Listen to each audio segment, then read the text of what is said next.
वह आदमी फ्री में मिलने वाली कुकीज को इकट्ठा करता है और उन्हें जोड़कर एक हैमबर्गर जैसा बना लेता है। यही उसका पूरे दिन का खाना होता है। असल में जब वह अमेरिका पहुंचता है तभी उसे पता चलता है कि उसके देश में गृह युद्ध शुरू हो चुका है। इस वजह से वह एक शरणार्थी बन जाता है। उसके पास जो पैसे थे वे अब काम के नहीं रहे, इसलिए वह एयरपोर्ट से बाहर भी नहीं जा पाता। कई दिनों से वह भूखा रह रहा होता है। तभी एक दिन उसके सामने एक महिला आती है। वह अपना शॉपिंग कार्ड वापस करती है और उसका जमा किया हुआ पैसा ले लेती है। यह देखकर उस आदमी को पैसे कमाने का एक तरीका समझ में आ जाता है। अब वह एयरपोर्ट पर छोड़े गए शॉपिंग कार्ड इकट्ठा करने लगता है और उन्हें वापस करके जमा पैसा लेने लगता है। धीरे धीरे वह इतना पैसा जोड़ लेता है कि एक असली हैमबर्गर खरीद सके। यह एयरपोर्ट पर फंसे रहने के बाद उसका पहला अच्छा खाना होता है। बचे हुए पैसों से वह विदेशी भाषाओं और ट्रांसलेशन की किताबें भी खरीदता है। उसे पता है कि अगर वह जल्दी नई भाषा सीख ले तो वह खबरें समझ पाएगा और अपनी स्थिति को बेहतर बना सकेगा। लेकिन अचानक उसकी यह कमाई करने की तरकीब मैनेजर को पता चल जाती है। मैनेजर उसे एयरपोर्ट से निकालना चाहता है, इसलिए वह किसी और को कार्ड इकट्ठा करने का काम दे देता है। अब काम न मिलने की वजह से वह आदमी निराश होकर एयरपोर्ट में इधर उधर भटकता रहता है।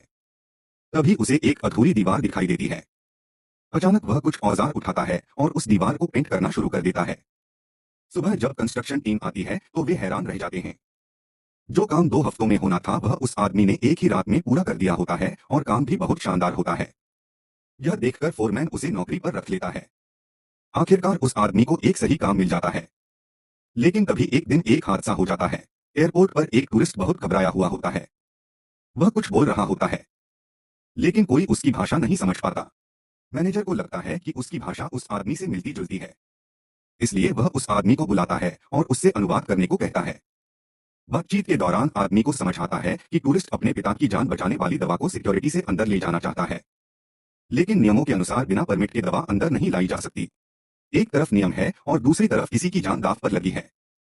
आदमी घुटनों के बल बैठकर विनती करता है, लेकिन मैनेजर नियमों का पालन करने के लिए मजबूर होता है।